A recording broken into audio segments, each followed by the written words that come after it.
Great to have you with us once again on the Gold Standard. This, of course, is our look at the Australians during the Paris campaign. And unfortunately, the Boomers are done, but the Opals have still got business to be done. And that starts tomorrow in the early hours, 1:30 a.m. Saturday morning to be precise, when Australia take on the might of Team USA, who have won 59 Olympic Games in a row. It's fair to say that this is going to be a very big mountain to climb for Australia. I'm Jack Heverin. A man joining me here on the Gold Standard who knows exactly what it takes at this time of a campaign is Brendan Joyce. He coached the Opals at the 2016 Rio Olympics. Chock, welcome to the show. Yeah, Jack, well, thanks for having us. As you can see, I've got the gold jacket on. That's what the girls want to get, the gold. If they get on there, they're going to wear that gold jacket. So, let's try and think positive. I like the way, for those who are watching this, I like the way that you've dressed up for the occasion. I definitely appreciate that. Hey, let's talk about the Opals and how it all started. Let's be honest, it didn't get off to a good start against Nigeria. If you watch that first game in isolation, you think there's no way the Opals are going to get through the group stage, but things have definitely improved after that. I didn't think we played well against Canada either, Jack. Lots of turnovers in those games, and we're just fortunate that probably Canada had turnovers in their games. It wasn't the prettiest of games, but it was a bit concerning, even listening to Lauren after the loss to Nigeria. And, speaking of LJ, I'm sure she had a word to the girls about, okay, we can't come back from here. But you can see she was concerned. So we didn't play well. And as you said, let's be honest, in all facets of the game, we struggled to contain the Nigeria's guards penetration. The bigs just physically beat us up, and we didn't handle it. So it was an adjustment. But the last two games, the girls have played much better, obviously, against France and Serbia with better starts and more consistent, not turning the ball over. It's crucial. It's crucial in FIBA World Cups, FIBA Olympic Games. It's hard to know because we're not there, but you've coached an Olympic campaign, so you're the perfect person to talk to. After that first game, how much of a role would have Lauren, Tess, and Kayla played in terms of just getting the group together and saying, look, it's one game, let's just move on to the next? Yeah, well, I look at the experience in the team, and there is a lot of experience which comes into play, especially in those situations, 100%. I think that Lauren would have played a big role in that. She wouldn't have lost too many games, but I just remember in 2012, just watching the girls, they lost to France and they had to come back from that and they rallied. Kayla and Tolo, obviously I coached those girls. Mad just missed the Olympic team in 2016. So I was glad to see her make it, go on in Tokyo, and there she is again. So, Kayla and Tolo, they'd be burning inside, I reckon. Lawrence had the success.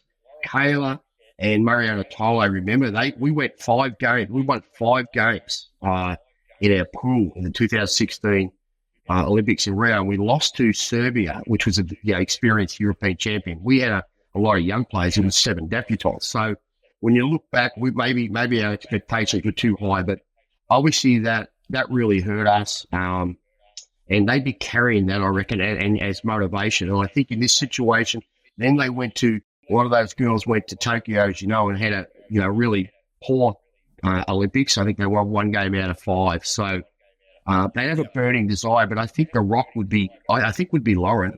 As much as she might not have played, she'd be a rock behind the scenes and transferring her knowledge in different ways, not necessarily on the court, and her wisdom to keep people positive and keep them up and try and keep the belief. I think that would be a role she'd be playing for sure to bounce back. But then isn't it funny, we're talking about the first game and how tough that was to watch against Nigeria.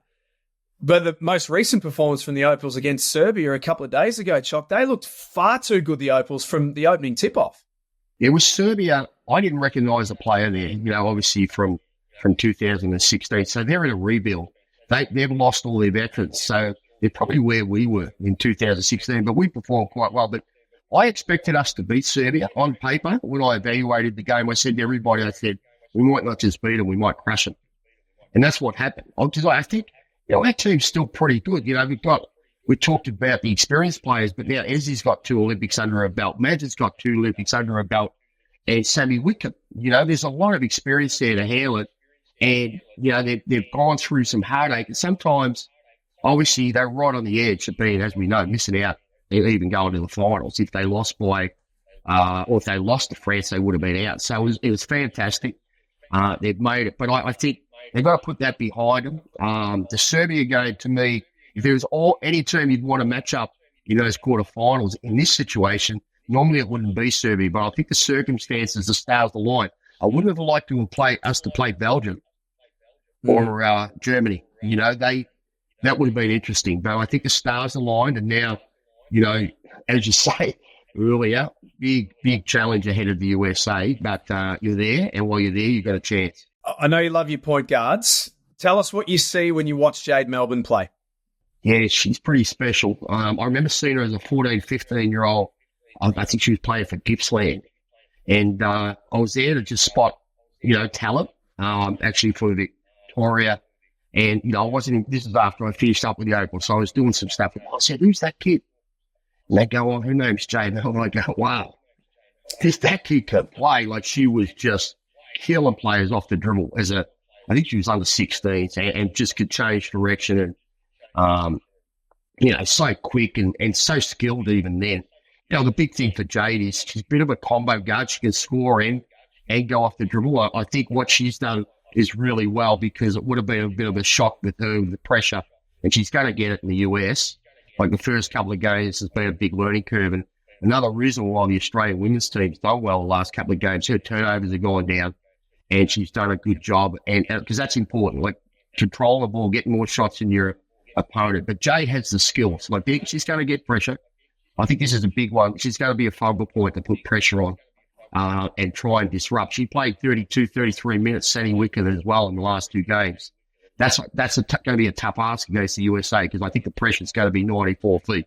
Especially with Kelsey Plum, she's going to be up and in, and they've got a number of players that can rotate. But going back to your question, I love the fact that she's recovered. She's going to be feeling confident now. And this is her first Olympics, so only things are going to get better for Jade. I was going to say, are we looking at here the starting point guard for the next decade of Opals basketball here at Jade Melbourne? Yeah, I think we may be. But we've got so many good kids coming up. I think Shyla Hill was very, very unlucky. Steph Reed was very, very unlucky. They're a different type of guards, although Shyla can score and create. I think she's pretty special. So I love those, and Steph Reed's probably the more pure point guard. So in the future, they could be there with her, and maybe she would. I always felt that if you could have two sort of point guards on the floor at the same time, what I mean by that is they can create off the bounce and handle pressure on both sides of the floor. Now you're looking at being a big-time team. And right now, Jade's having to sort of carry that. Semi's helping out. Tessa's helping out where she can. But it's a lot on a young person's shoulders. But I think there's no doubt in it. Short answer to your question, we've got some great players in the wings to come up. But Jade's going to be there probably for another 2-3 Olympics, hopefully. And another big part, I think, of the Opals going forward is Alana Smith. Now, she's got the disappointment of missing the home World Cup, and there's no doubt that there's a bit of fire burning as well. She's had a great WNBA season so far, but watching her in that Serbia game, Chalk, you could see what that meant to her. She was pumped. I think she's coming off a tremendous season for Minnesota. She's playing under the US coach Cheryl. Unfortunately, Cheryl knows how to defend her, but I think she'll be full of confidence after her last game. 22 points, 11 rebounds, in 26 minutes? And that's an area we're going to have to, if we want to beat the US, we talked about turnovers, the rebounding side of things. Her and Ezzy's a rebounder machine. She hasn't had her greatest game yet, but we know that's there as well. So she had 6 rebounds in 23 minutes. Those two players are going to be really important, but I'm really happy for Alana to see her do well. And she was borderline even for us, as I think she was 18 or 19. We thought about it, back in 2016. So, it's exciting, and I'm really happy she's done well, because you expect her to go to another Olympics as well after this. Lauren Jackson, Chock, we haven't seen a lot of her so far. Played a bit in game 1. There's a DMP there as well. Is she the wild card up Sandy Brondello's sleeve for this USA game? Yeah, I love it, and it hurts me that I never got to coach Lauren in a World Cup and Olympics, because she's so special, mate. She's so special. And as a 41-year-old, well, it's just blowing us all away. But when they selected her for the World Cup, let's just go back a notch, right? I think we were all blown away that she was selected for that World Cup. And going back to the World Cup, she hardly played. And then, come the big game for the medal against Canada, she stepped up and just destroyed it. We would not have won that. And I think that's in the back of Sandy's mind, because it's very unusual to take someone, right, of that age. But, when you look at the team, I think, okay, she didn't play against Serbia, but I really think there's going to be a moment that she's going to play, because it's incredible how she can just shoot the basketball still. Can I tell a little story about it? I think, of course. Look, when I first took over the team in 2013, she was planning on retiring, and she wasn't. She'll admit that she wasn't in the greatest state of mind. And my job was to probably talk her into playing again, which I did. She played 2 Oceania games for us to qualify for the World Cup, MVP. But what I did, she was out of shape. So I drove to Albury and I said, look, she goes, Choc, I don't know if I want to play. And I knew we needed her, right? Because I was taking over a rebuild, really. And I said, Laura, I want you. This would be great if you can play. And she said, well, let's go to the gym. And I did this drill, they call it the Shane Hill drill. I haven't coached Shane. It's one of the best shooting drills. And it's a simple drill, 7 of 9 going to 5 spots. You can't miss more than 2. You can't miss 2 in a row. And when you stand out, do this drill with shoes like Shane, you basically stand out under the net. And I do it along with players my whole life. And you can find out, because you're not chasing rebounds, right? And Lauren hadn't touched the ball in 18 months. So I did the 2-point drill first. And I swear to God, mate, she just went round, bang, bang, bang, bang. And I'm standing over the rim. She might have missed one shot. And I'm thinking, you're kidding. You know what I mean? You've got to be kidding me. And so we go back and we sit down. I said, I think you can still go, Lauren. So what I'm telling you, is I think she can come off the bench cold, right? And there might be a situation where there's a pick and pop. And we've already seen if she hit a pick and pop. I'm trying to think which game. Might have been Nigeria. Even in the game we lost, if she picks and pops and no one's there, it doesn't matter. It's pretty much money, mate. And I think that's the role. The tough part, like what I saw with Nigeria, they started to run on us in mobility. But I think if you take someone, you've got to find somewhere to play them, look at their strengths, and I think that's her strength. And also, you talk about the Kobe Bryant Mamba mentality. That's her, mate. She has that look. So that's probably her role. And I'm sure if she played that team building role, it's a different role. I mean, normally she'd be out there saying, I'll show you. But I'm sure she's played an important role in keeping these girls together, bouncing back from that disappointment. But I think I might be wrong, DNP, but I think they had hold of that game from start to finish. So they've kept her on ice. There's going to be a moment she's got to get on that floor. We're not going to have it easy against USA, right? And even in the next game, regardless of what happens with the result. So her experience in I call it automatic gun, mate, it could be required. Okay, so the obvious question, how does the Opals beat Team USA for how dominant they are? They were pushed along the way by Nigeria in their quarterfinal, 88-74. Asia Wilson had 20 and 11. She was dominant. Jackie Young, who's familiar to a lot of WNBL fans with the Perth Lynx, was great with 15 points too, but they're loaded from top to bottom. Yeah, well, I'm just thinking back what I wanted to do to beat them. And my whole, the thing was, you look at the best teams, right? And so when you go in and coaching a team, whether it be the World Cup or the Olympics, my focus was, everyone keeps saying, it can't beat the USA, it can't beat the USA. So the big focus was to develop players to beat the USA, right? Athletically as well. So I had Bove and Babachek in to help develop them, the girls to be quicker and all this. So we can match the athleticism with the Americans. They usually, they have an advantage, right, with their quickness and athleticism. All right, so it's a little bit of a long answer, but the focus was also not to be intimidated, right, to let's go at them. And I mean not just on the offensive end, the defensive end, all right? So, I think back to, she'd probably be still playing if she didn't, with the Opals, if she went to 2 Olympics, Tessa Levy, her ability to put pressure up the floor. I could show you a video of her going Lindsay Whalen, who was a superstar guard then, turning her in the backcourt and using up 16 seconds for the shot clock. Now, I don't know if we have anybody with that defensive ability. Maybe Jay can get it done. I know Steph can guard these girls, Steph Talbot.